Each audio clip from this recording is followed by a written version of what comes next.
A motion by Mr. DiGiulio, seconded by Dr. Kelly, that we approve the meeting agenda. Is there any discussion?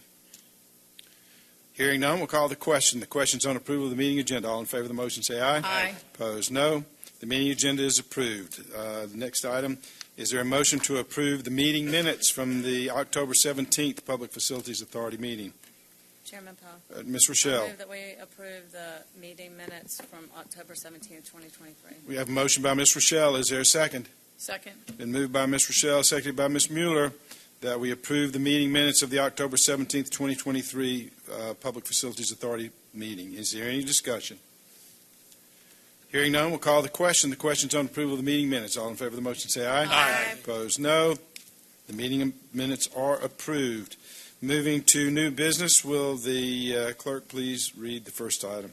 This is PFA 2024-02, consideration of a resolution to amend the police headquarters and municipal court project, that's project number PF002, cost budget, and the fleet center project, PF006, cost budget, presented by Director of Facilities, Capital Construction, and Building Operations, Dave Wells. Mr. Wells. Good evening, Chairman Paul, members of the PFA. Before you tonight is a budget amendment to authorize the transfer of funds from the police headquarters owner's contingency to the fleet center owner's contingency.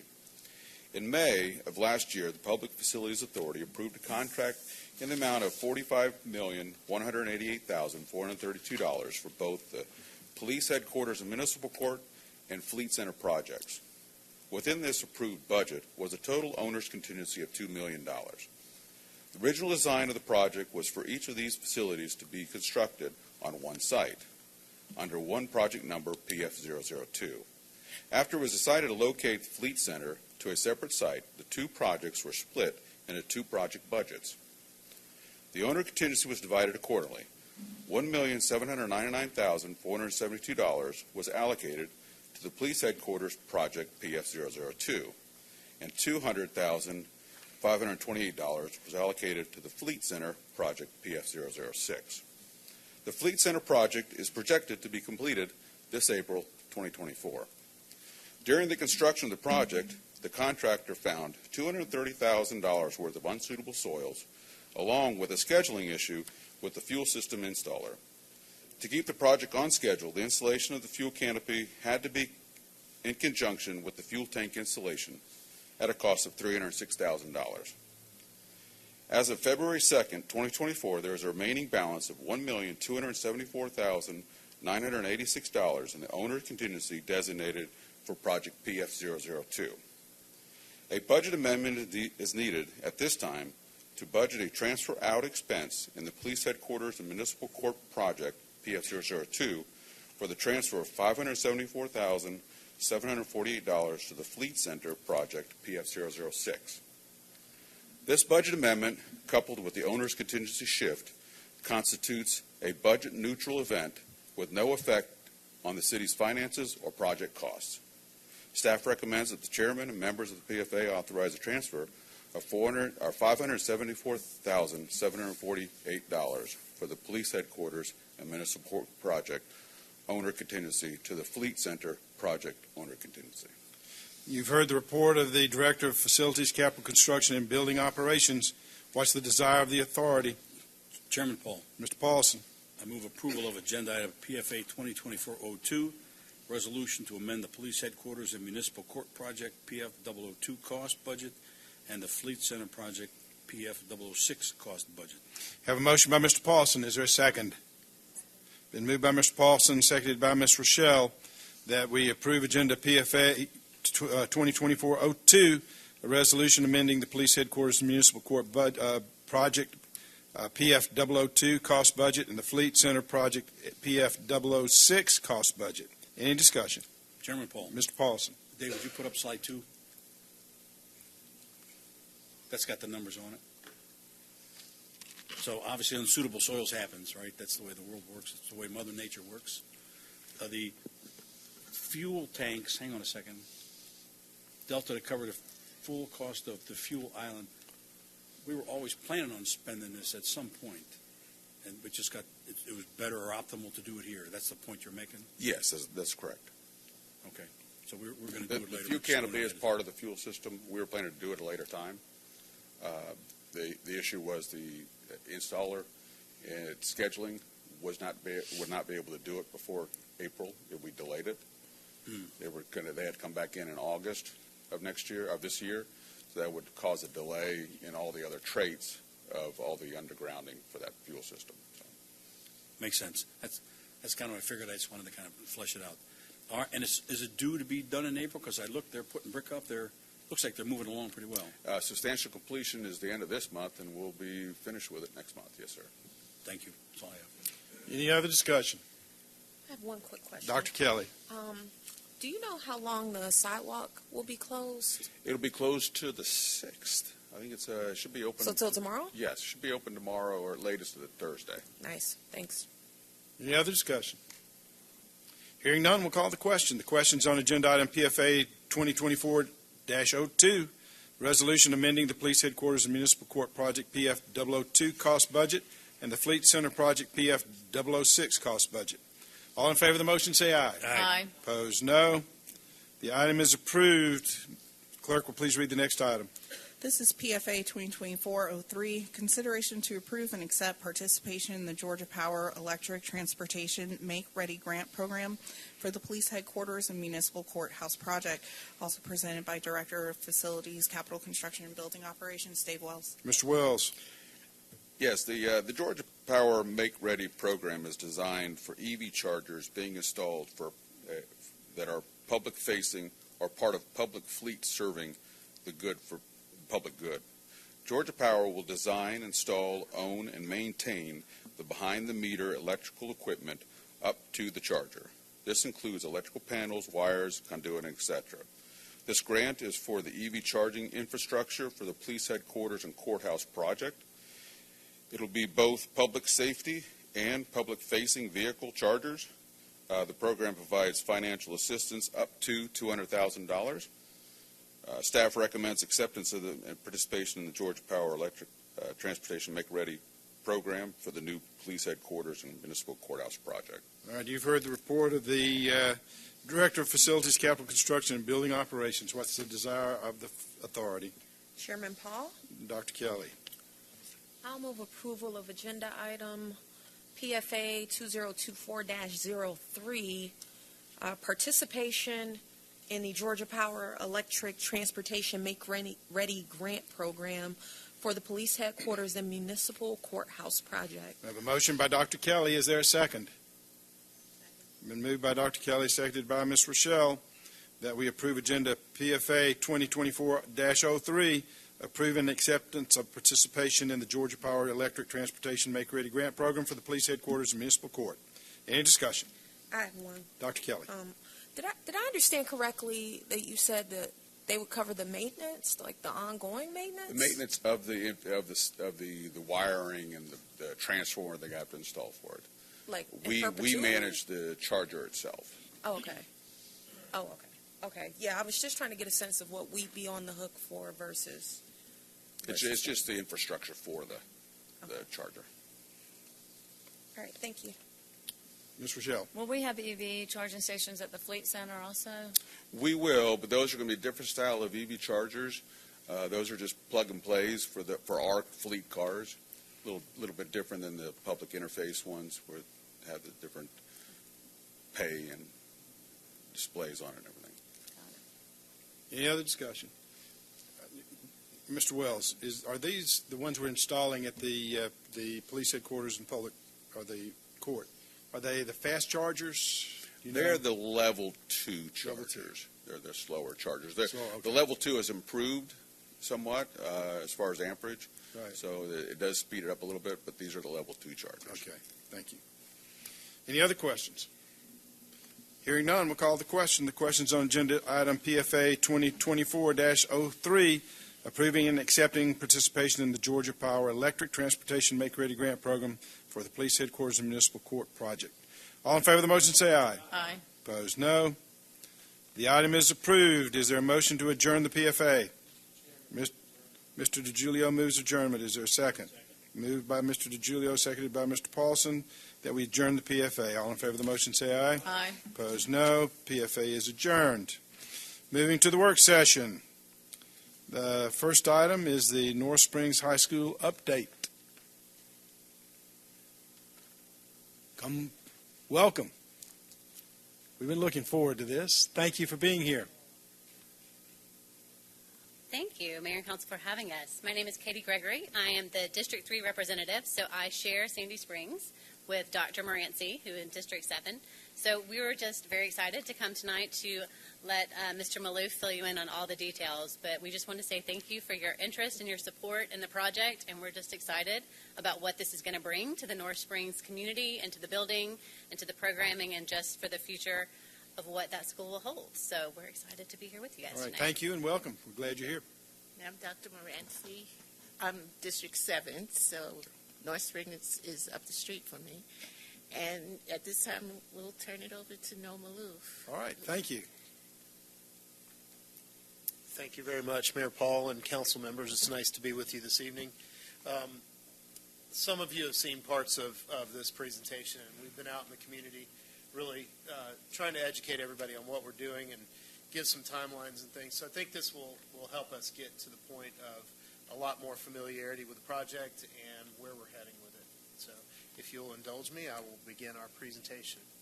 Our current status and updates on the design, a little bit about cost management, which I see you guys work with as well, and some of our next milestones are what I'm going to cover tonight in our presentation. If you're familiar with the North Springs site, this is actually an aerial of what the new footprint will be in the future for the high school. The current location of the high school in this picture is where you see a moon-shaped parking lot just to the west of the the competition field. We had our architects work really diligently to bring us a few renderings that will show you, and I'll start to talk about the stylings of the building in just a minute. What you're looking at is a view that basically, if you're going up from Roswell Road into the site, this is the aerial view of what you will see on the left-hand side is really the administrative and academic side. And on the right-hand side, you're looking at the performing arts and athletics portion of the building. And you can see where we have the bus drop-off. That is actually the existing driveway to give you some orientation if you've been on the campus before. This is coming in from the Trowbridge side on the northeast. Car traffic will come in this way and drop off in that half-moon-shaped parking area for students to enter the front of the building there. This is actually the backside that faces northeast towards Trowbridge, so you'll come up the hill, you'll pass the competition field on the right, you'll pass the back entrance to the school and head up and into the front entrance. This is an aerial view from the north looking down on the competition field, and you get a little clip of the building here to give you some perspective on how it's going to sit on the topography. When we set out to design this building, we really wanted to take some of the stylings from the building that we're in today to match what is going on in Sandy Springs, as well as give some traditional school look to it. So it kind of blends that traditional school look and brings in, again, some of those stylings from the Sandy Springs building that we're sitting in today. This is a rendering of what the front entry plaza would be. And you can see over on the left-hand side is the front entrance of the building. That brings you into the administrative area and the academic side. And the more public-facing side for the after-school activities and things are over to the right with the auditorium and the athletic competition areas in the arena. I have a question. Are those two buildings connected, or? They are around the back, and I'll go Okay. back if you will indulge me for a sec. Ah. This is a good rendering of it. There is a split in between that drops down into a plaza. That's all secured by a gate, but they do all connect on the inside all the way around with the ability to close off the more public-facing area from the academic side when we have folks come into the building for security. So one of the things I did not talk about yet, but in the middle of the whole complex here with the building, we have a wonderful space for kids to come outside of the cafeteria and into some very nice landscaped area for whatever they want to do out there, for whether it's eating or we can have space for students to do academics with their teachers, spaces for studying, and spacings for just general activity. We can also have outdoor performances in this area, really bringing that outdoor feel to the middle of the campus while keeping it all secured from outside. I know there's a lot of work being done all through on security in our schools. On the inside, we've spent a lot of time working on the stylings of the building, and it brings in a very soft industrial feel to it. We added a lot of natural colors into the building, but kept it a fairly open to sky stylings of the building, and trying to replicate, again, a lot of what we're seeing in the building we're in today. This is a rendering of the media center from two different angles. On the right-hand side picture, you'll see the windows outside bring in a ton of natural light. You're actually looking over the plaza outside and bringing all that in. Most of what we have in terms of the furniture and equipment inside of it is very modular, so that the media center staff can mobilize it however we need, whether we're having big meetings, whether students need individual study spaces, or whether they're doing instructional meetings in the media center. So it's a very updated look and a very updated way to do the library. As you come into the building from either side, whether it's the auditorium lobby or the main entrance lobby, you come through the secure vestibule and into a space that divides the academic or the auditorium and gives you a nice lobby. In this lobby, we're able to display art, we're able to bring in pieces about our performances, and really give a gathering space before you get into either the administrative offices or the auditorium lobby. And our wonderful sign. We've got our signs up on both sides of the building. We really did that at some suggestions from some of you all, and thank you very much. This really is our landmark to getting the project going. So one of the questions that came up is around size of the building. We are building a school that is for 1,500 FTE, which translated to a capacity of about 1,500 students. Should we have another massive growth in the area, we can always expand onto it, and we have some plans for that as well in the background. Our construction design right now is moving forward, and as you have experienced, as many of our municipalities and school systems have experienced, we're working with extreme cost escalation in the industry, almost 40% since we first set out on this project. So we're working in the background to really refine our design, get things into a manageable space with a cost, and then march forward. January 22nd, we put our site package out, so to get the site ready for the vertical construction. We put our site package out, and that is in the process of procurement.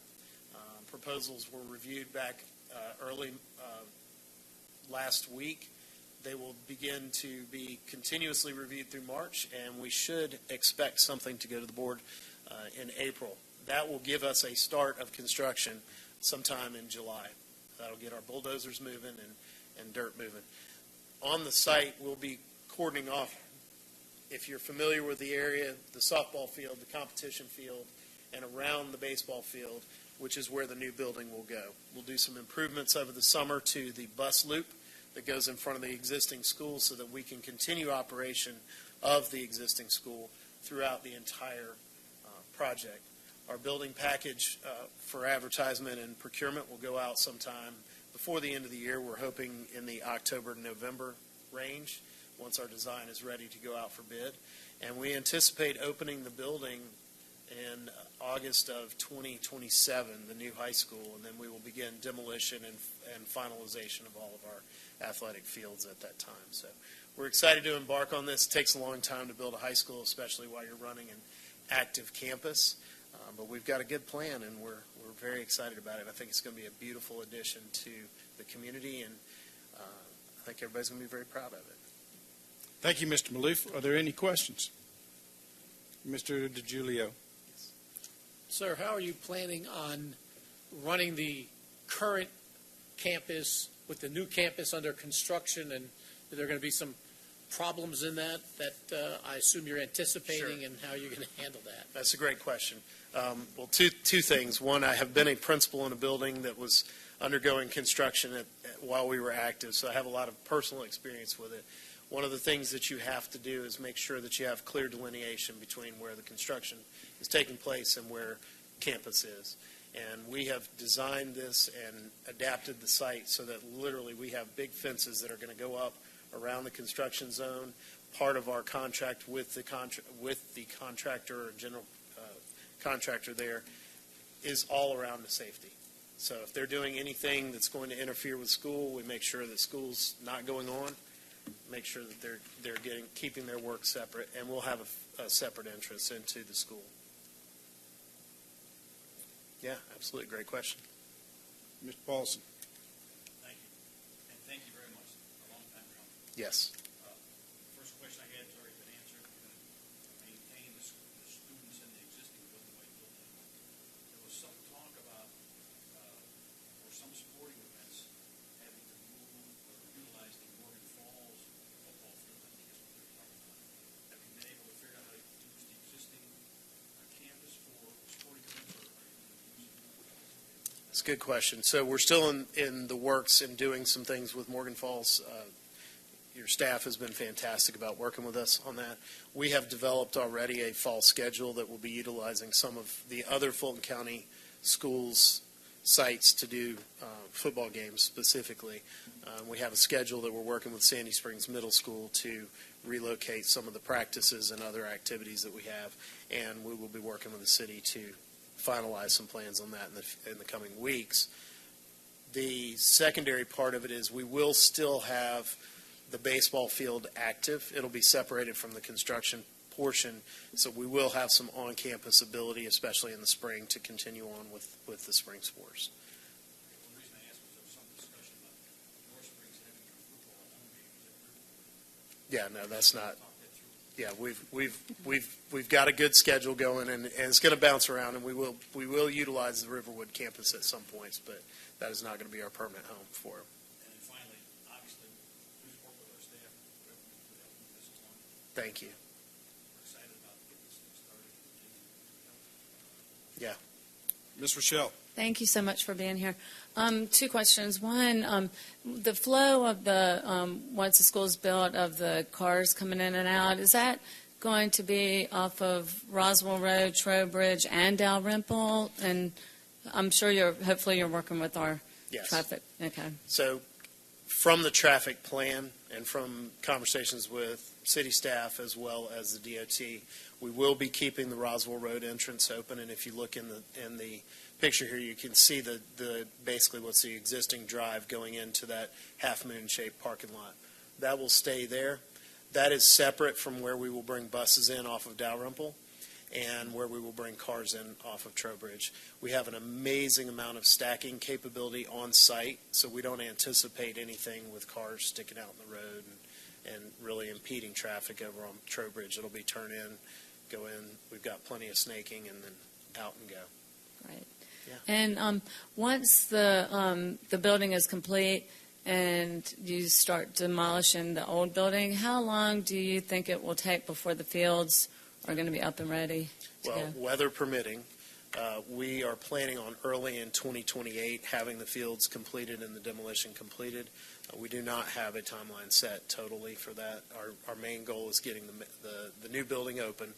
Get that open. Once we do that, then we can finish the demolition. We will have the competition field open shortly thereafter, but when we look at the softball and the practice field and the tennis courts and things, those will go in stages. And we'll also be doing some rehab on the baseball field at that point. Thank you. Ms. Mueller. Mr. Maloof, you had said, I think we talked at the one meeting that council attended where you were showing us these plans about the curriculum as the middle college. I mean, is that still in play, and will that lead to any interiors, some changes that have to be accommodated for the construction of the school? Yeah. Great question. Let me talk about the construction of the school first. The way that we build all of our high schools, we have a educational specification that we go by, and that provides us the spaces for just about any curriculum that we could possibly want in the school. There are some specialty labs that are built in some of our specialty schools, say an automotive lab or something like that. That will not be in this facility, but everything else that we can imagine doing there, if we wanted to do medical or computer science, whatever, we have the spaces for that built in. So no, we would not have to alter our designs. The middle college concept is still moving forward as part of the curriculum for the school. It is a partnership where students can come and get their high school diploma as well as technical certificates in things like robotics, logistics, the medical profession, nursing, all of those things that we see in the area that are job ready when kids leave school. They still get a high school diploma along with that. It's not like your old trade school. This is a real technical education piece that we're partnering to do. So that's being worked on still. That's not something that comes together overnight, but it is still in the mix. And I think, again, it's going to be a great piece for the community. And, again, being a former principal and looking at how we can bring the technical colleges in and give kids that dual enrollment opportunity, whether it's Georgia State or Gwinnett Tech or any of the other technical colleges around. It's wonderful opportunities, and we can fit it in this building. Any other discussion? All right, Mr. Maloof, thank you so much for Thank your you all. presentation. Ms. Gregory, Dr. Moranci, thank you for being here tonight, and you're welcome anytime. And congratulations on Riverwood making the state championship game this Friday in Macon. We have some other Sandy Springs schools that are going to be participating in the same tournament, so Sandy Springs is going to be front and center in Macon this weekend. But thank you very much. Thank you all. All right, moving on to, we'll close the work session. Now moving to regular order. I'd like to call to order the March 5th meeting of the Sandy Springs City Council. Will the city clerk please call the roll and make announcements? Good evening, Mayor and Council. First, I just want to remind those who would like to provide public comment at a council meeting are required to complete and submit a public comment card in advance of the meeting. Public comment cards are available online and at the chamber entrance. Those providing public comment may be allotted up to 3 minutes to speak on their single chosen topic. As I call roll, please confirm your attendance. Mayor Rusty Paul. Present. Councilmember John Paulson. Councilmember Melody Kelly. Present. Councilmember Melissa Mueller. Here. Councilmember Jody Rochelle. Councilmember Tippy DeJulia. Councilmember Andy Bauman. Please join me in the Pledge of Allegiance.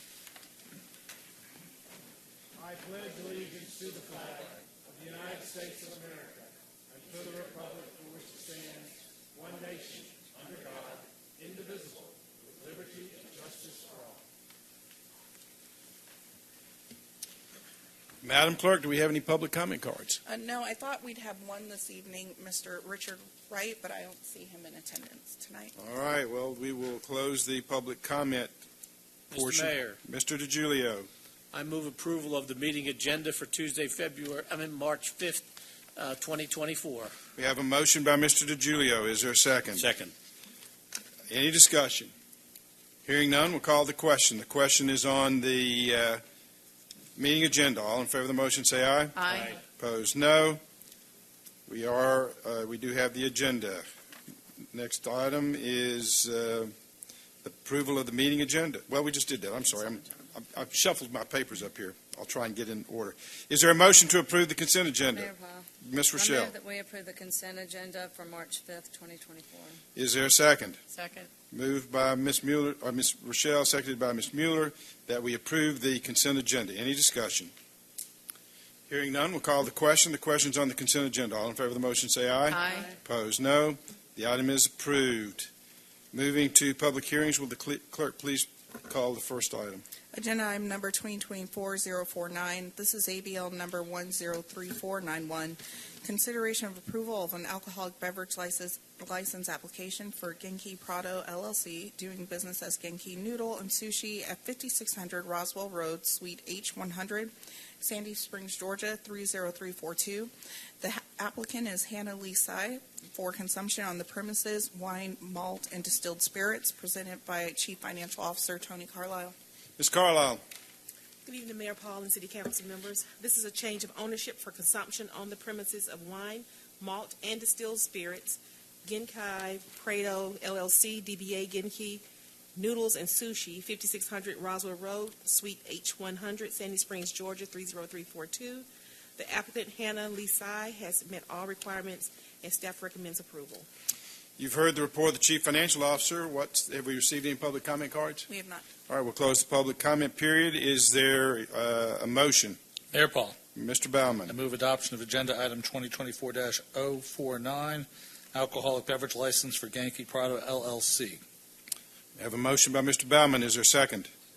Moved by Mr. Baumann, seconded by Mr. DiGiulio, that we approve agenda item 2024-049, an alcoholic beverage license application for Genki Prado LLC.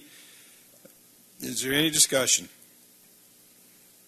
Hearing none, we'll call the question. The question's on agenda item 2024-049, the approval of an alcoholic beverage license application for Genki Prado LLC at 5600 Roswell Road, Suite H100.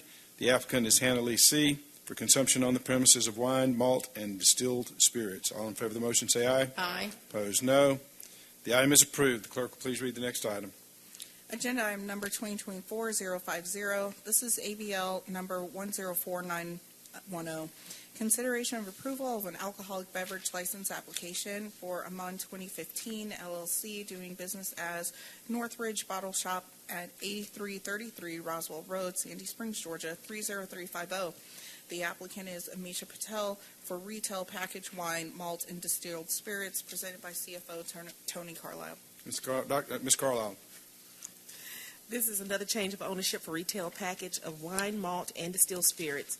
Amon 2015 LLC, DBA Northridge Bottle Shop, 8333 Roswell Road, Sandy Springs, Georgia 30350. The applicant, Amisha Patel, has met all requirements, and staff recommends approval. We have any public comment cards? We do not. All right, we'll close the public hearing. You've heard the report of the Chief Financial Officer. What's the desire of council? Mayor Paul, Mr. Paulson. I move approval of agenda item 2024-50, consideration of approval of an alcoholic beverage license application for Amon 2015 LLC, doing business as Northridge Bottle Shop at 8333 Roswell Road. Applicant is Amisha Patel for retail packaged wine, malt, and distilled spirits. Motion by Mr. Paulson. Is there a second? A motion by Mr. Paulson, seconded by Dr. Kelly, that we approve agenda item 2024-050, an alcoholic beverage license application for MAN 215 LLC. Man, somebody came up with it. Anyway, it's the Northridge Bottle Shop at 8333 Roswell Road. Any discussion? Hearing none, we'll call the question. The question's on agenda item 2024-050, approval of an alcoholic beverage license application for Northridge Bottle Shop. All in favor of the motion, say aye. Aye. Opposed, no. The item is approved. The clerk will please read the next item. Agenda item number 2024-051. This is ABL number 237754.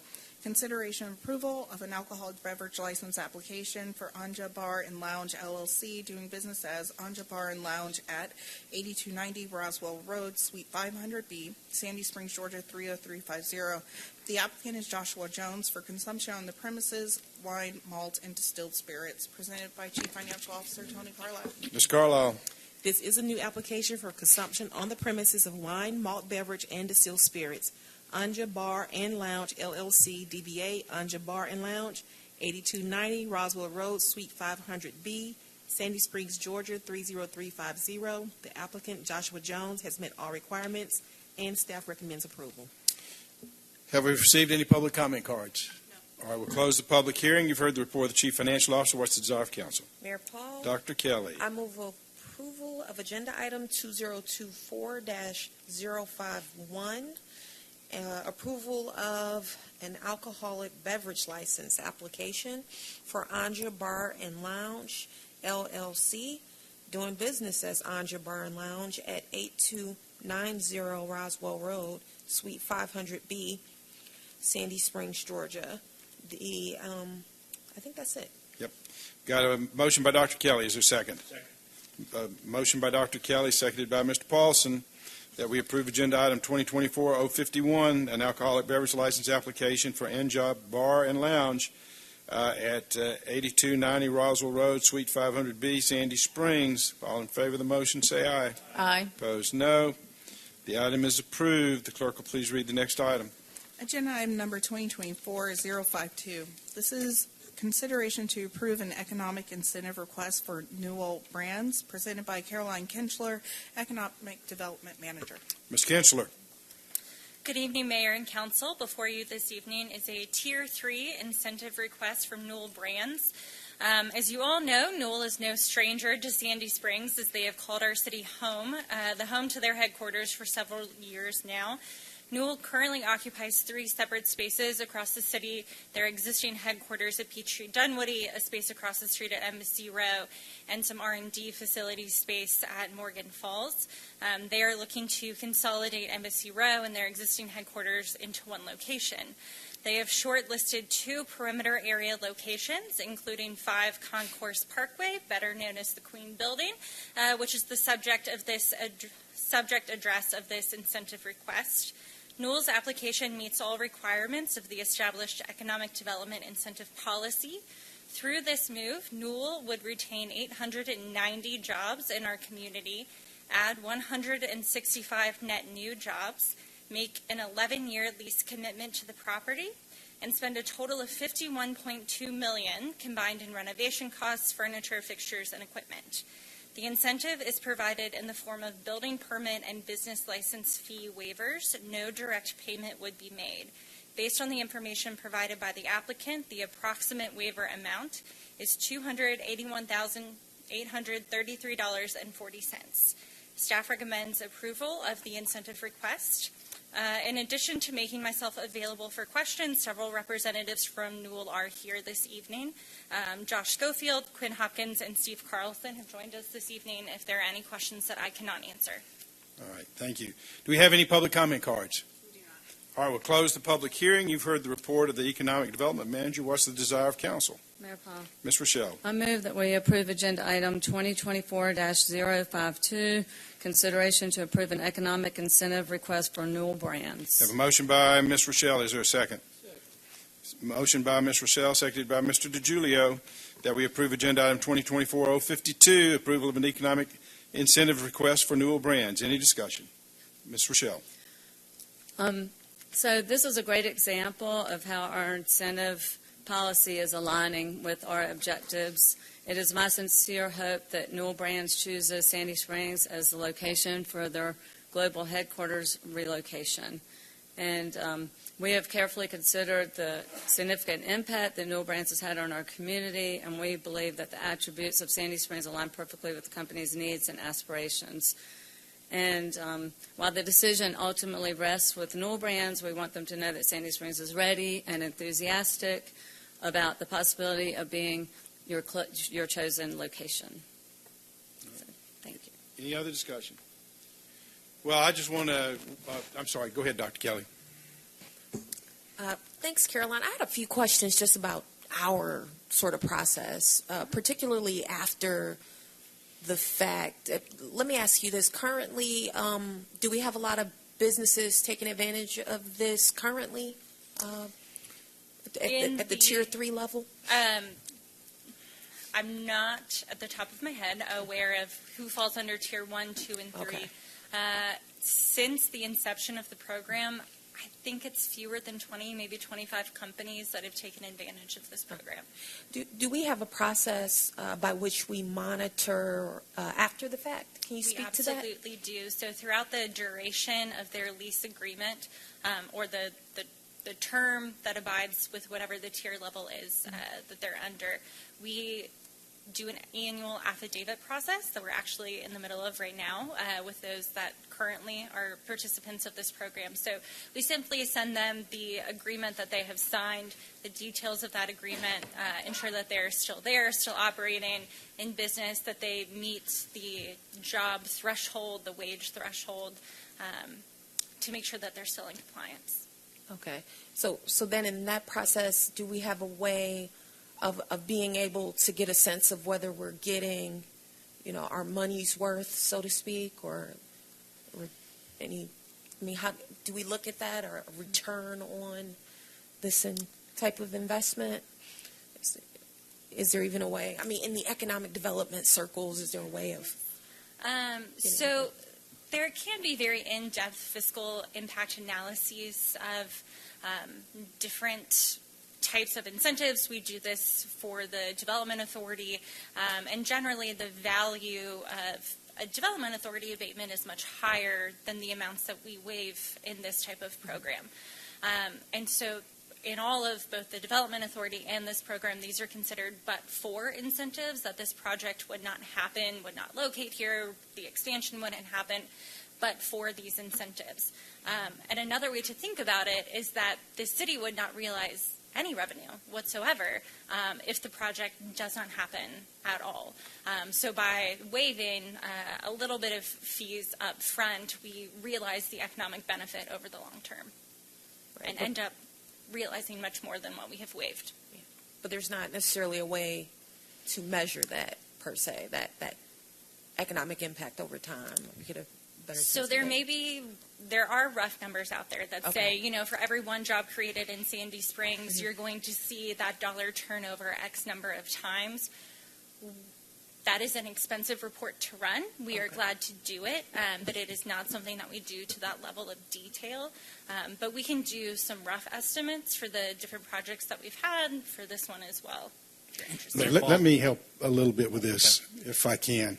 The value of commercial real estate is largely valued by the amount of revenue from rental and lease payments that are made. So the taxes based on this are, of course, the Development Authority will have abated some of them, but if this building sits empty and they don't go into it, our tax revenue drops on property taxes. And commercial taxes in the perimeter market are some of our most important revenue sources. Plus, the employees are eating out at restaurants and so on, so they're producing indirect jobs and they're paying sales taxes for that. So there's formula that can help you with that, but I think that by every metric and every measure, we're going to get our money back plus on these kinds of programs. Mayor Paul. Mr. Baumann.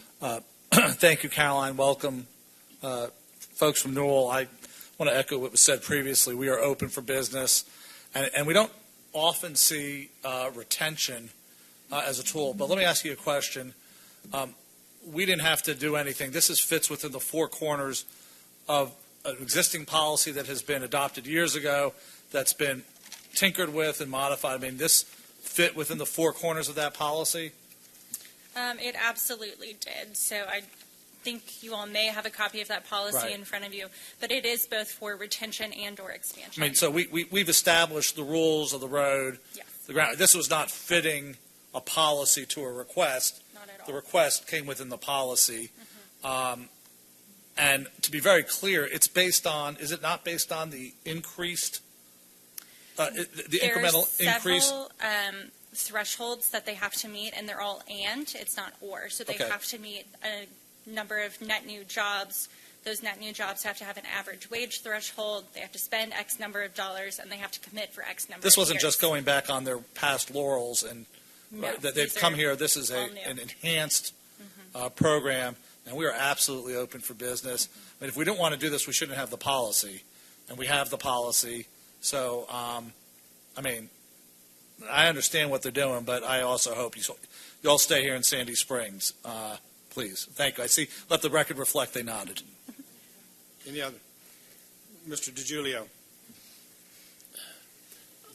To the representatives of Newell Rubbermaid, Newell has been a good corporate citizen in Sandy Springs way before your time. When we first incorporated Sandy Springs, the former mayor Eva and I had lunch with your CEO, and I don't remember his name, but he had come to Newell from Procter & Gamble, and we had lunch with him, and we had a very encouraging lunch, and he offered that Newell would be supportive of the city.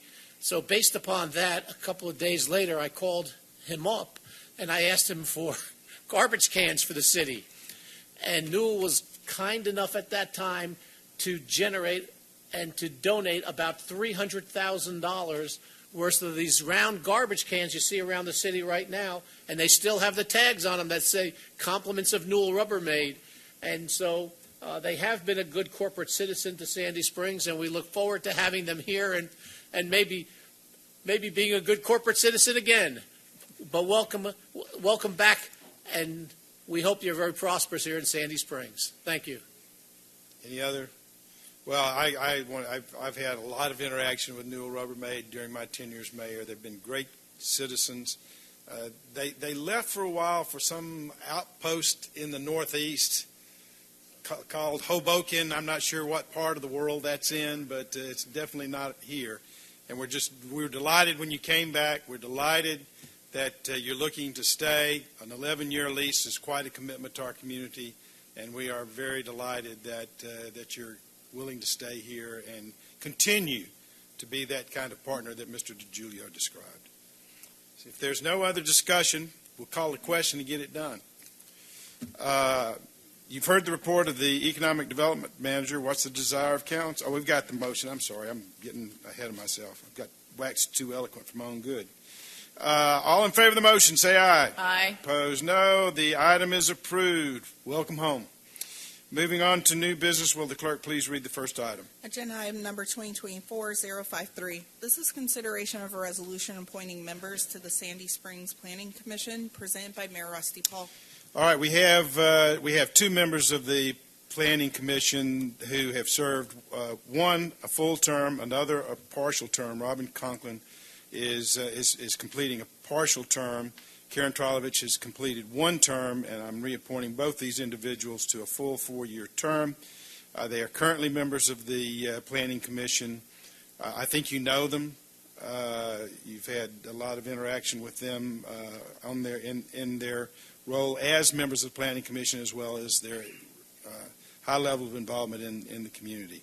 So with that, I'll entertain a motion to approve these two members to the Planning Commission. Mr. Mayor, Mr. DiGiulio. I move approval of resolution appointing Robin Conklin and Karen Trilovich as members of the Sandy Springs Planning Commission We have for a a full motion, term.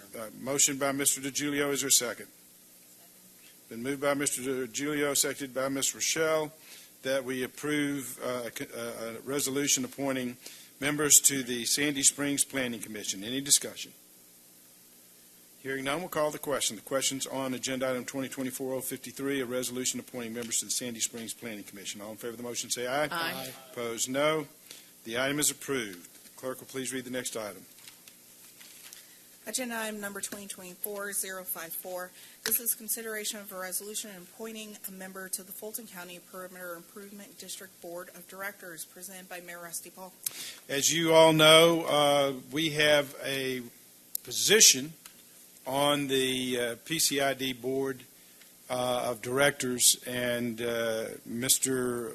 Pat Chesser, who is our previous representative, his term ended on December 31st of this past year.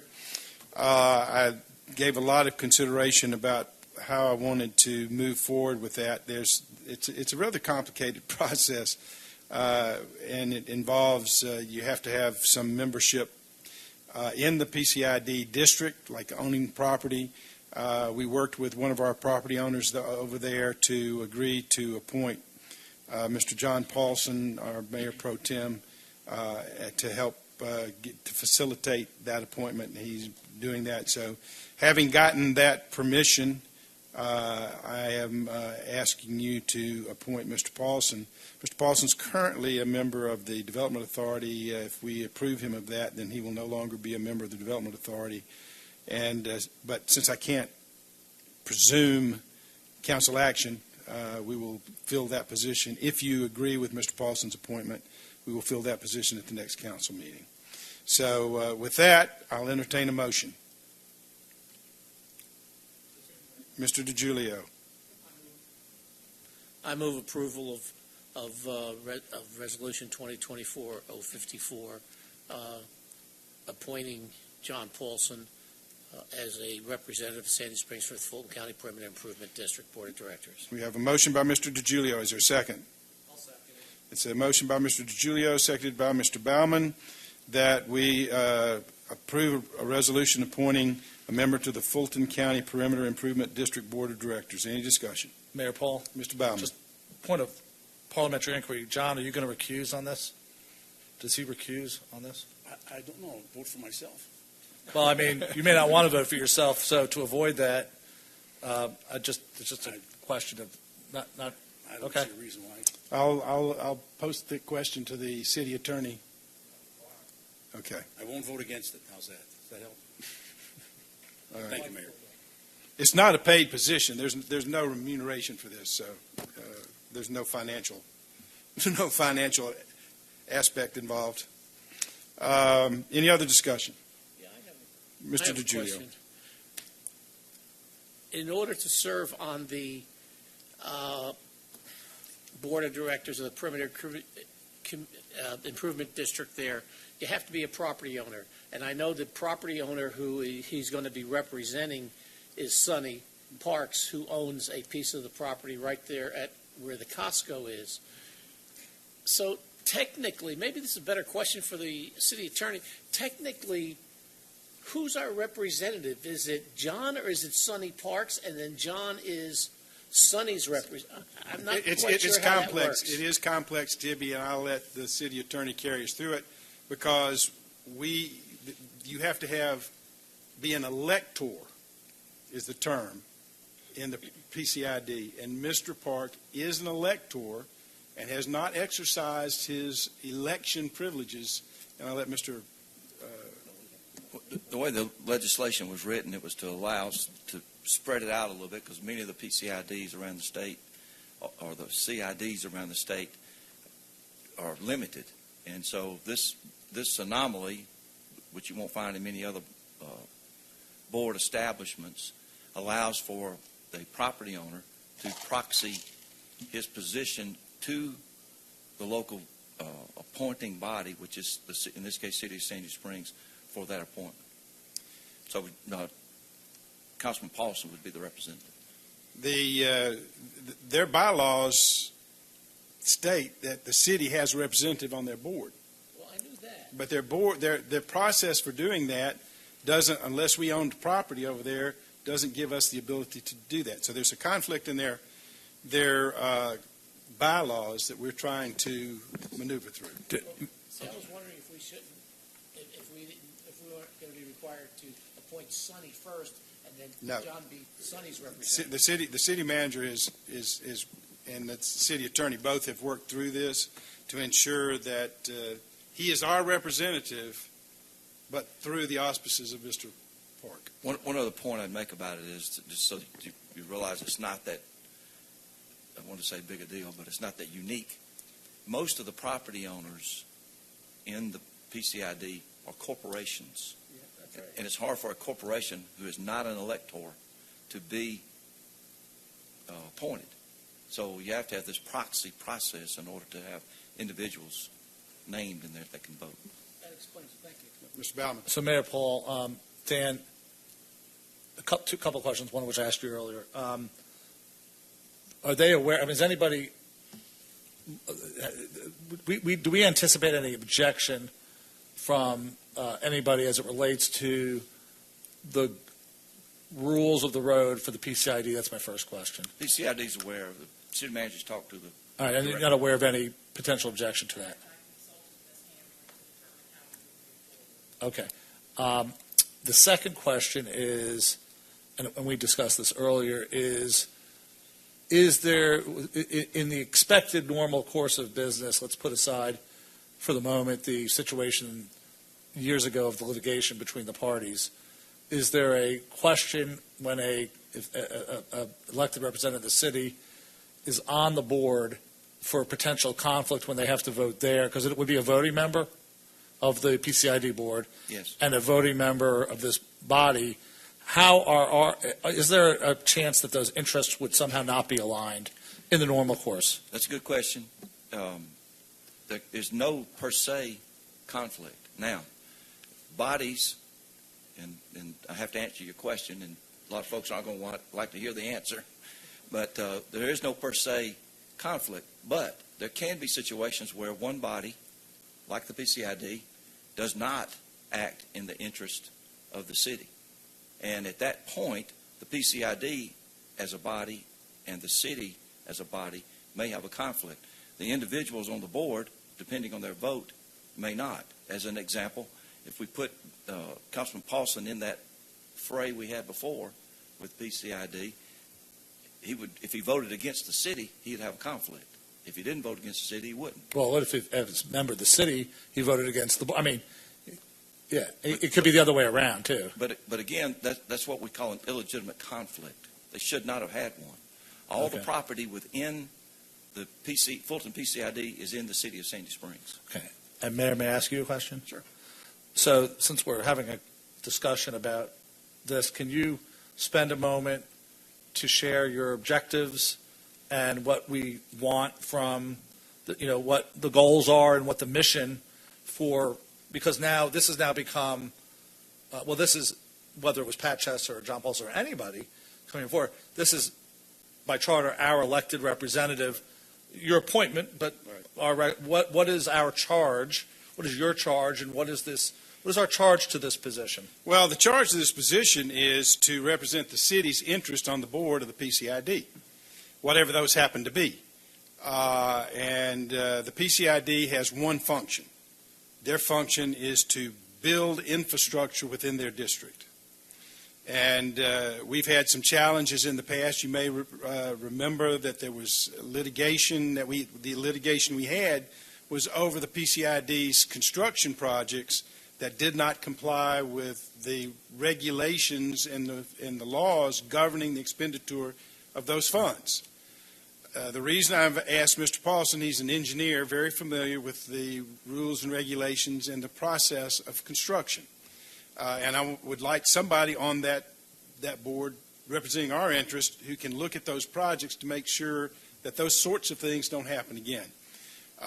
Secondly, we have had problems, a little bit of concern. You talk about conflict of interest. Mr. Chester did business there, and there were sometimes I wasn't sure whose interest he was representing. That's not to be critical of Pat at all.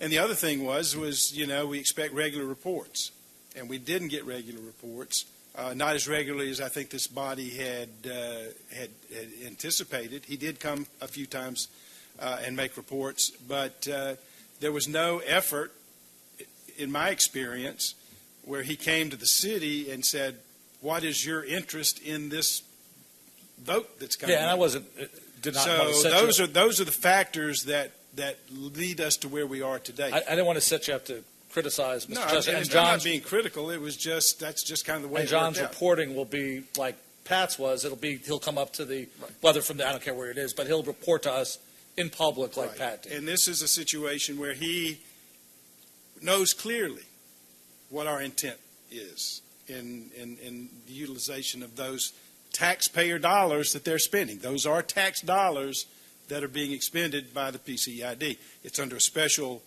category, but they're still tax dollars. And so Mr. Paulson not only can, because as a member of this body, knows what the will of this body is on most of the things that are going on, he'll be able to report back to us. And so that's the primary reason why I just felt we needed a new direction on the PCID board. Anything in your defense, Mr. Paulson? No. I'm just teasing. I just wanted to see if he had anything to say.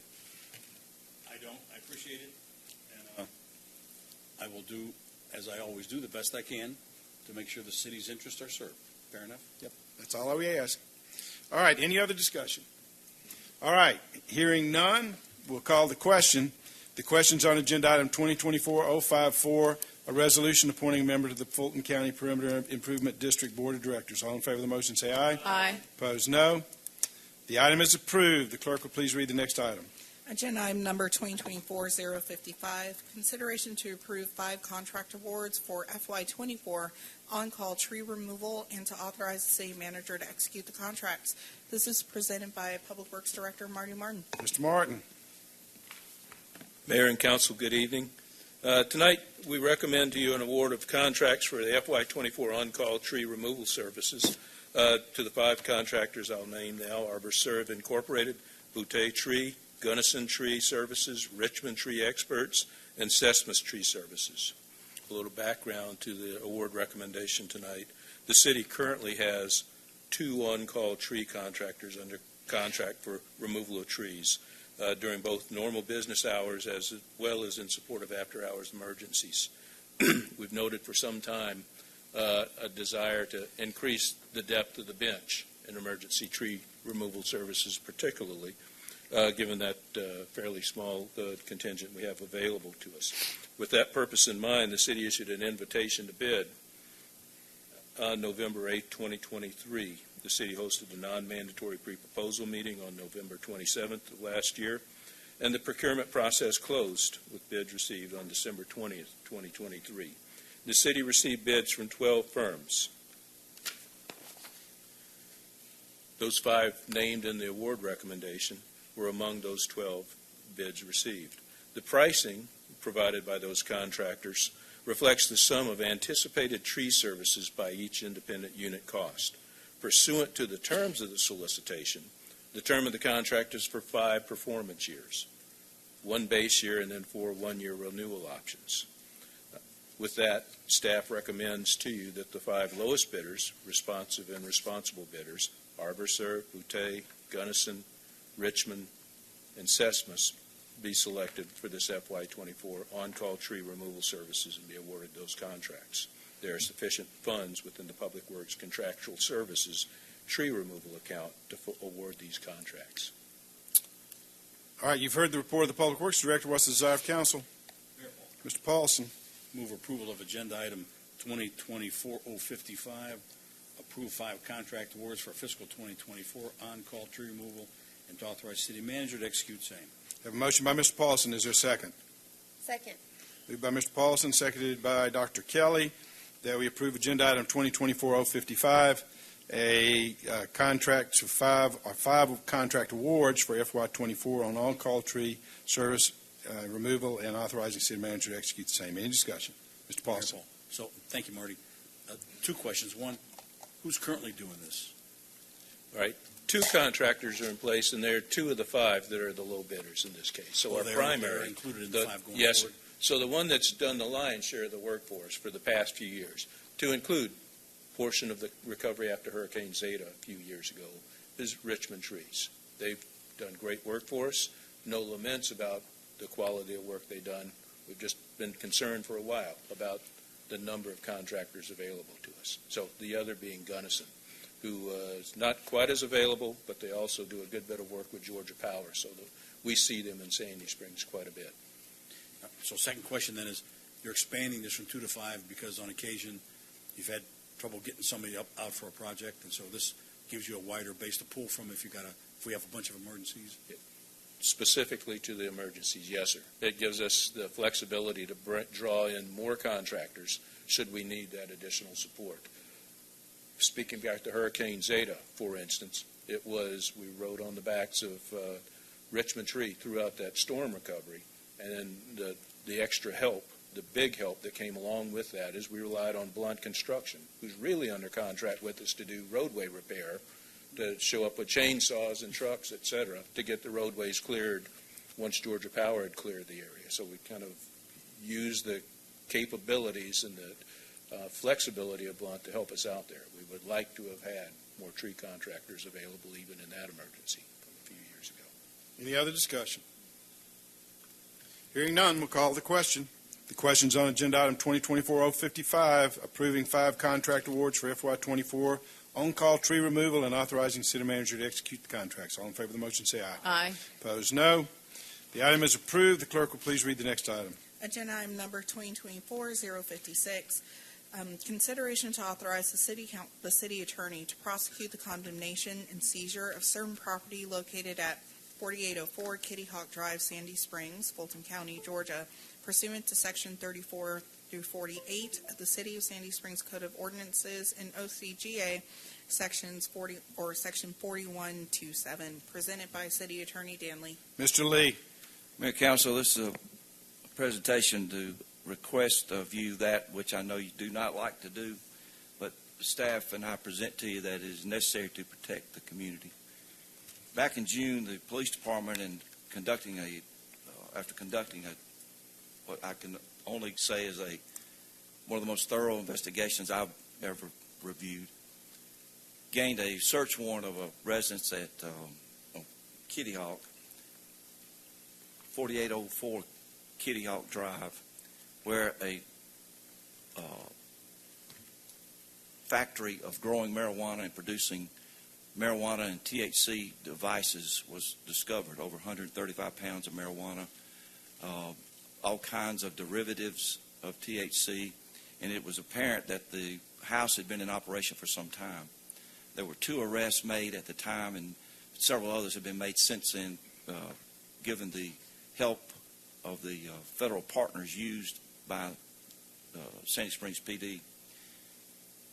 In addition, this house, at that time, the police department started the seizure process, and under Georgia law, there is a process by which a property that has been used in the commencement of a crime and that was funded by ill-gotten gains can be seized and sold, and the proceeds be used for the benefit of the public.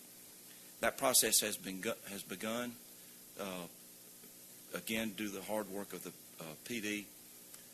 If I've ever seen a property that was used in the commencement of a crime, this is it. This property, it looks like the lender was involved in it. It looks like the purchaser obviously was involved in it, and the seller.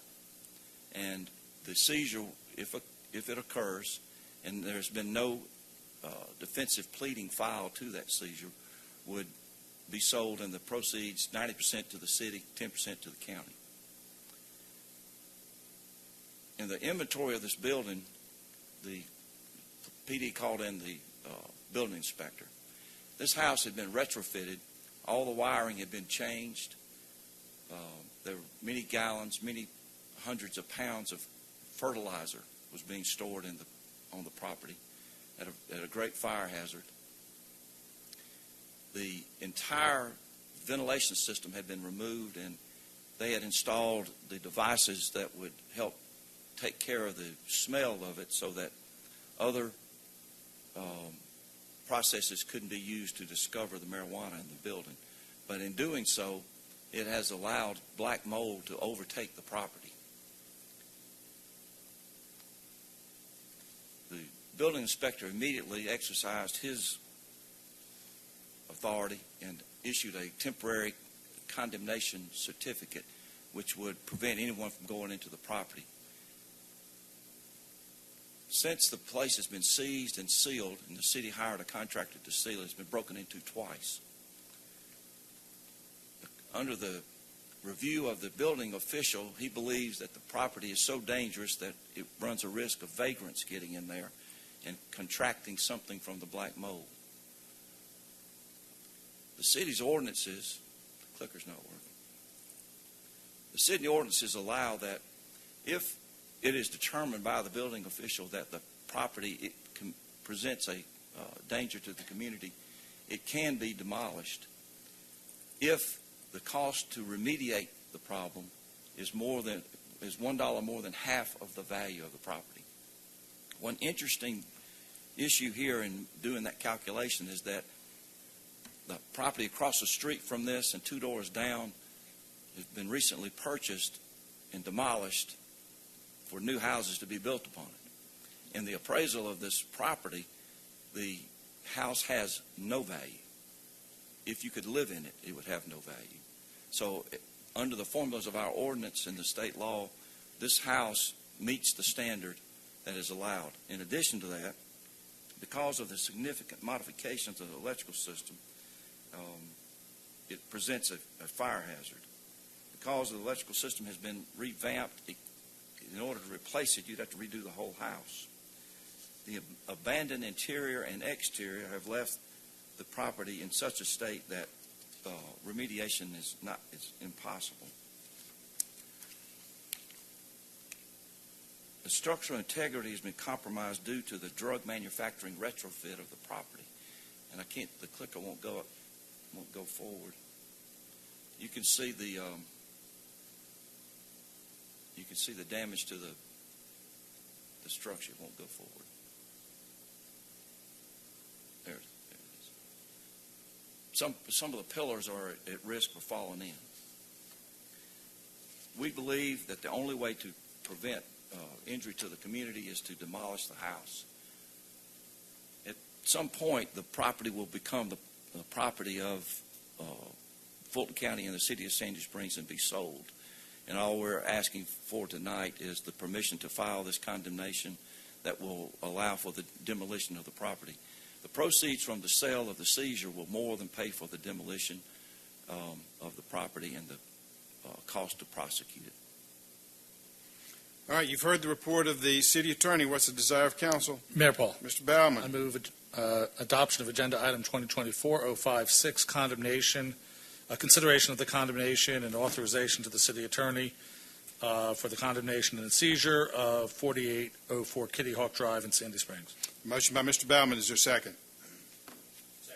Moved by Mr. Baumann, seconded by Mr. Paulson, that we approve agenda item 2024-056, authorizing the city attorney to prosecute the condemnation and seizure of certain real estate property located at 4804 Kitty Hawk Drive, Sandy Springs, Georgia. Any discussion? Mayor Paul. Mr. Baumann.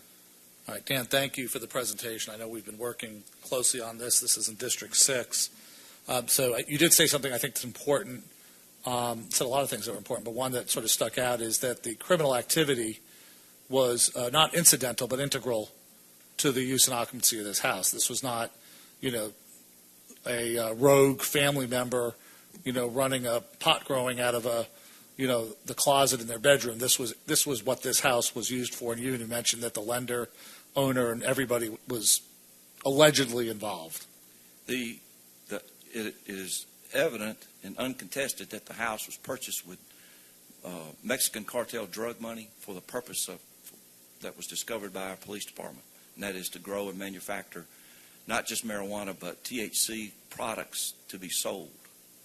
So this is different from an eminent domain. This is a condemnation, and I can think now, this is my 11th year, we may have done this once. Maybe around Hildebrand area. There was We've done a couple. That not many. We've done two. One on Woodbine and one. Right. So Right. So what happens? There has been no adjudicate. Well, first of all, what's the status of the criminal case? Is it pending or has it been dismissed? What's the status? Again, the overwhelming evidence surrounding this issue and this property, that the house was intended for criminal enterprise. That's right. Is overwhelming, and so the two assailants, two folks arrested by our PD at this house, have not been prosecuted yet. They've been charged. Both are undocumented aliens. They have not been prosecuted yet, but several others from this investigation have pled guilty, linked to this enterprise. So the question of the money, which is to me ancillary to the issue. I mean, we're bringing this. Let me ask you: are we bringing this based on the condition of the property, or the risk that it poses to the community, which I think you've articulated very well, or is it in somehow related to the criminal activity, or can you not separate the two? I mean, as a standalone, is this property not in a condemnable condition, regardless of whether there was criminal activity or not? You'll see this, but the petition that we are asking you to allow us to file is in the name of the police chief and the building official. We believe that if both categories of the allowance in our ordinance are met here, the building is unsafe, it cannot be made safe, it presents a community hazard in that it would continue to be used for criminal enterprise if in fact it's allowed to stay there. When you add to that no one is going to use the house ever again, there is no reason not to tear it down. I'm all for it. Dan, so you mentioned undocumented, and I don't want to, well, I'm willing to, but not necessarily tonight, open a big can of worms. This case is pending. The charges are still in existence. We've confirmed that. Do we know if and if you can't, disclose, are the alleged perpetrators that have not pled guilty, are they still incarcerated, or are they out on some sort of bond? Do we know? Do we even know? I don't know the answer to that. Okay. And I don't want to let the night go past. We are being proactive for several reasons in this case. This is an extreme example of a hazardous property, but at our retreat, it was discussed publicly that we are dealing with, it's not unknown that there's a backlog of cases, and the point of this is not to make a point. The point of this is to protect the community, and while this is an extraordinary case, it may not be isolated in the sense that we need to and are doing what we can proactively. I know there's more to this story as it relates to the supporting prosecuting attorney. There's an office that supports prosecutorial offices from around the county. There's a lot more to the story, but we need to, and we have been, and will continue to be proactive. All we can do is make arrests and follow the law, but there are times where, even while a case is pending, we're going to have to go a little bit above and beyond to ensure the safety of the community. Would you agree with that characterization? Do you want to elaborate on that? Very much, and I would tell you that it started with PD, and that the officer who spearheaded this, not only did he arrest two bad guys, which is what police officers are wont to do, he went the extra mile and worked the seizure process, maintained a really, really great and almost unknown relationship with the prosecuting office to see that went forward, so that we worry about folks getting arrested, getting out on bail, and doing the crime again. In this situation, if you left that house there, the mechanism for the commission of this crime would still be there. I would submit to you that the community would still be unsafe. The officer took the extra step, started the seizure. The house will be taken, the property will be seized, it will be taken off the criminal market and placed back on commerce and become a viable part of the neighborhood again. And this process we're asking you for tonight, in our opinion, levels the property, takes the house temporarily out of the mix, the criminal mix, as far as it won't be used, it won't be broken into again, somebody won't go in there and get hurt, the mole won't hurt anybody, and the criminal enterprise cannot happen. Mayor, I'll wrap up.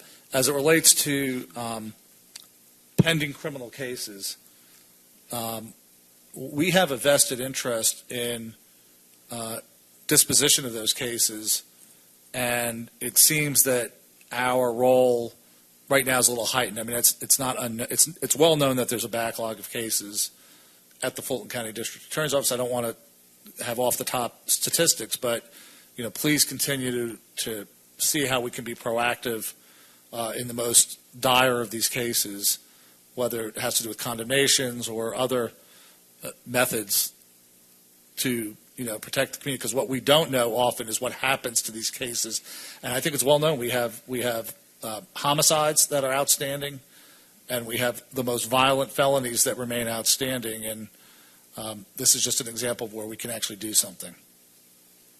That's a good way to put it. This is absolutely something the city can do to protect the community from an operation that shouldn't be there. Ms. Rochelle. I imagine that we've done a title search. Are there any liens on the house? There is. There's a mortgage. We think there's a balance of about $30,000 on it. So they don't get the first opportunity to do this? They have to come and make a claim for it. I don't know if they will. Well, this mortgage company. But to your maybe the answer to your question, council person, is that we have to, under the ordinance and due process, we will give notice to everyone who has an interest in this, up to and including Fulton County, because they have that interest in the seizure, the bank, it's not a bank, the lender who is in Denver, Colorado, the named property owner who is in custody in Los Angeles, California, and that's it. The city, I'm going to give the mayor notice. He has an interest in the seizure. Any other discussion? Mr. Paulson. Thank you. And this is complicated. And when I was reading this, there's two parts of this. There's the condemnation because it's unsafe and hazardous, and then there's the seizure, which means we then take over the property. And I don't know if we've ever done both of those at the same time. We've done condemnation on a building that was just unsafe, but the seizure part of this could you elaborate just a little bit more on the second part of this whole discussion? Condemnation, I get. This place should be torn down and raised and regraded. Tell me about the seizure applicability here. Georgia law, and there's an accompanying federal statute that allows for the seizure of property that is either gained from ill-gotten gains, in this case drug proceeds, or used in an illegal manner. This fits both categories. In this case, the city, the county, acting on behalf of the city's interest in the seizure, has to prove that it was purchased with ill-gotten gains. I've seen the complaint. It is undisputed. There's no question about it. At least two of the operatives that assisted this owner have been arrested for the same exact thing.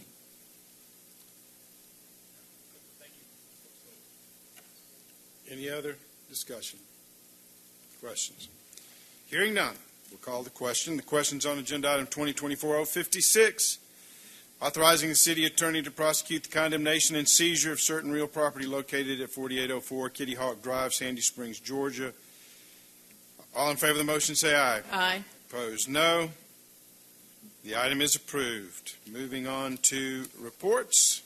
I've got a few things to kind of go over. I'll try and get through them as quickly as possible. You heard me congratulate Riverwood for their participation in the state basketball championship game this Friday down in Macon. We also have Holy Innocents in Mount Vernon. So we have Riverwood's in the 5A, Holy Innocents is in the 4A, and Mount Vernon is in the 1A state championship game this weekend at the Macon Coliseum. We all wish them a tremendous amount of luck going forward. I'm going to get into legislative reports in the current legislative session, but there was one piece of legislation that was passed in the last legislative session that creates qualified police foundations.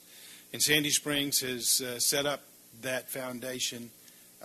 The board of directors that had been approved by this body, as well as those that are designated by law, met this week, adopted bylaws, so we're now able to start taking contributions for that, and it's a 501c3. The great thing about it is its contributions are eligible for Georgia, not federal, but Georgia tax credit, so it's a direct write-off of your Georgia tax liability, but you can get a federal deduction. So it's a twofer, but a credit's always better than a deduction. And so, we have got that process started. We have, no, it's more than that. How much is it? Right. So yeah, corporations can do up to 75% of their tax liability. So we're open for business. It's a great way to support if there's one group that's universally loved in this town, except for the bad guys, it's the police and fire departments. And this is a great way to provide some extra assistance to the police department with some of the things that they need that we might ultimately get around to getting done, but this will accelerate some of that process. So we have a website. They can go look at the website and see how they can make contributions. Is that up yet? Okay, so shortly, check the website, and if you want to be able to contribute to the police department and their needs, that would be greatly appreciated by all of us. The Georgia General Assembly has got by the end of this week, we'll have 6 legislative days left. So there's a lot of legislating left to go. So it's a very intense time. I'm going to go through a few bills that'll have some resonance with us. These are the ones that actually got through. Crossover Day was last week.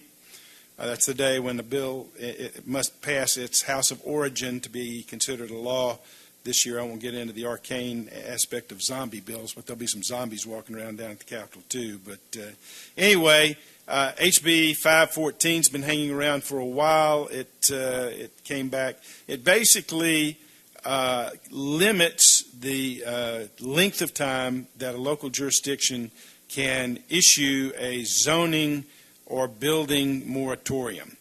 The bill originally restricted moratoria to 60 days max for both residential and multifamily, but they have changed it, and it's still not final passage. It's in a conference committee right now. Right now, that 60 days max would be limited only to residential moratoria. So we'll kind of keep an eye on that. Another thing is, most of you know that Sandy Springs has a floating homestead, that you can, our taxes can only go up 3% or the CPI, whichever is lower, Consumer Price Index. We've done such a good job with ours that they want to have that statewide. And Senate Bill 349 does that. It passed the Senate 2 weeks ago and sitting in Ways and Means. Another great aspect of that, we all complain about the fact that we are required, when our revenue grows organically, if our revenues are higher this year than they were last year, we have to advertise that as a tax increase, which is totally misleading because our millage rate is capped. We've never raised it. But it's very misleading to the public. They think we were down here raising taxes when it's organic growth largely that has occurred. This bill reforms what that's called the Taxpayer Bill of Rights, and it takes that out of it. If a taxpayer appeals their assessment and then they don't show, they don't get the reduction, and nor do they get the 3-year cap on growing. It's a great bill. Everybody, the Georgia Municipal Association supports it. There's one problem with it. The Georgia Constitution requires all revenue bills to originate in the State House of Representatives, and this is a Senate bill. So we're not sure how the House is going to deal with this. They don't like Senate tax bills coming over, so maybe we'll figure out some compromise because this is a good bill we'd love to see get enacted. Another deals with our first responders. In practice, a lot of our first responders across the state of Georgia suffer from PTSD. It's just an occupational hazard for all the tragedies and horrors that our first responders are often exposed to. Up until now, the primary way to deal with that was through the workers' comp program. You had to go file a workers' comp claim, and so a lot of cities did not carry insurance to cover that, so they would go to the workers' comp board to get compensation for their treatment. House Bill 451 would require local governments to carry insurance to cover PTSD treatment if it's related to professional activities, which is how it should be done. It's not a workers' comp issue, shouldn't be adjudicated as part of that, and so this is another bill that I think is desperately needed and hope it's made. Another is, we're all familiar with the E-Splosh and the T-Splosh. We operate those. House Bill 1114 makes some changes to sales taxes and would increase the limitation from 1% to 3% on local sales tax. It allows E-Splosh so that the school board could enact a penny for its operating expenses. It allows Host. Host is a homeowner special option sales tax. It's very similar to Lost. If you have a Host, you can't have a Lost. If you got a Lost, you can't have a Host. This bill would allow you could allow a Host and a Lost at the same time. The good news for the city is a Host is those revenues only go to the county. Under this legislation, it would require, if you have a Host, then the cities have to be involved in the discussions, and they would receive some of the proceeds from the Host. DeKalb County has a Host. The city gets none. Dunwoody, Stone Mountain, Lithonia, Decatur, none of those get any money from the Host. And so that solves that. It also creates a flexible penny. So that the county and city could have a referendum authorizing a sales tax. It would be used for property tax relief. You have to roll back your millage rate to be able to get it. The House has provisions that would allow it to be used for capital expenses. The Senate's version doesn't allow capital costs, so they'll have to work that out once they get there. Senator Albers had a bill that would have given us the local control over the EMS. That did not get out of the Senate this year. We've talked a lot about speed cameras in school zones. There's some changes there that restrict the hours. Some jurisdictions have been leaving their speed cameras on 24/7, and so this limits the hours to 2 hours before school, 1 hour after school starts, 1 hour before school adjourns, and 2 hours after school adjourns. You can operate them only at that time, and if you operate them outside those hours, there's some fairly stiff fines, and if you do it 3 times, you lose your permit. We've talked a lot. Most of you know about the negotiations with LOST, the local option sales tax we went through. An ancillary process to that is the service delivery strategy. You go through the LOST negotiations, then you figure out how the state law requires all the services to be apportioned in an agreement among all the governments in a county. It's the litigation that we have with Atlanta Water right now is under the SDS process. And so I served on the GMA ACCG task force to look at that. I was on a call this afternoon at 2 o'clock. They're making some final adjustments. It's passed the House. It's in the Senate. We're trying to do some cleanup language. It's an important bill. Now, it's got some teeth. The SDS bill right now, there are about 30 counties around the state that have SDS problems. They have never adopted their SDS, like Fulton County has not had an SDS agreement since the SDS legislation passed. So there's supposed to be sanctions. You can't get permits. You can't get state grants if you are under sanctions. The Department of Community Affairs has held all those sanctions in abeyance. This legislation, if passed, would remove the ability of DCA to put those sanctions in abeyance. You would have 6 months after the process begins, or those sanctions would begin. They're draconian. The police department would lose their radar permit. We would lose LMIG. Any permit that we would have to have from the state would be suspended until we reach an SDS. So it's a hammer to get the situation like has occurred in Fulton County, forcing people to get to the table and reach agreement, because this is an important part of the service delivery strategy. Determines which levels of government or which parts of government, county, city, deliver services, and just to decide to make sure that there's no duplication of services. And so, and that everybody gets assigned the proper services that they're to provide, and there's no confusion. So, this is a significant change. It will be heavily involved in it as our litigation with Atlanta goes forward. So, we may have some challenges as we go forward if this bill passes. But as I told them on the phone today, right now it's a toothless law. Without the sanctions, there's no enforcement. There's no incentive. There's no incentive for people to actually sit down and seriously negotiate. So I'm fully in favor of the legislation. I've been privileged to work on it, and so we'll see how it goes. I think they're pretty good right now. There were companion bills in the House and the Senate. There were some hang-ups in the Senate over, they wanted, the author of the bill is a former county manager, and he wanted to have it wouldn't affect us, but in a lot of rural counties, they want everything mapped and everybody having designated services in every part of the county, even if there's no plan to ever provide water or sewer or whatever. And that was causing real problems for all local governments, because they felt they would, if you map it and designate them as a service delivery government, then there would be pressure on them to provide services when they don't have the resources and so on. The House bill took care of that, so the House bill is one that's moving. It's back in the Senate.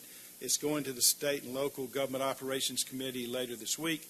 We think we've got something worked out with the Senate. Hopefully this will get through, but the main thing is it will be helpful, hopefully, in resolving some of the litigation that's been going on in SDS.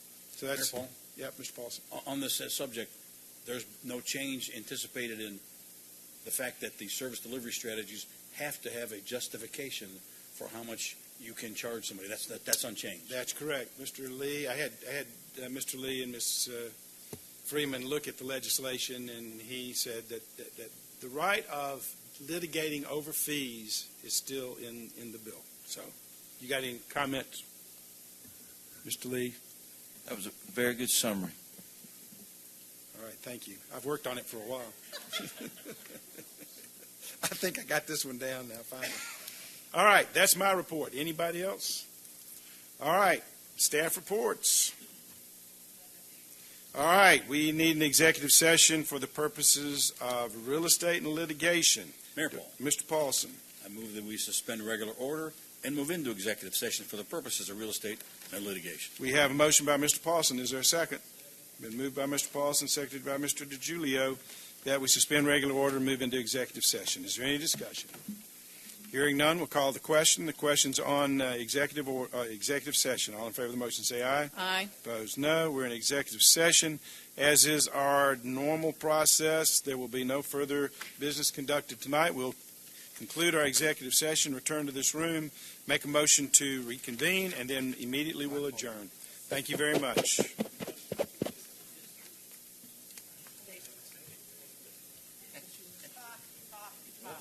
You put that thing on that. I was getting ready today to call you to ask you about this, this diversion of funds from the state to the local. Why should I give it to the state? Well, And plus you get more, you get double. I know. There's all the benefit in the world to doing it. I know. Well, I just did mine for the school, which is, I was allocated $3,700 for the school. I just did that yesterday. Oh, okay. But that had to be done by, I think it's Thursday of this week. Yeah. Does this one have to be done by? No.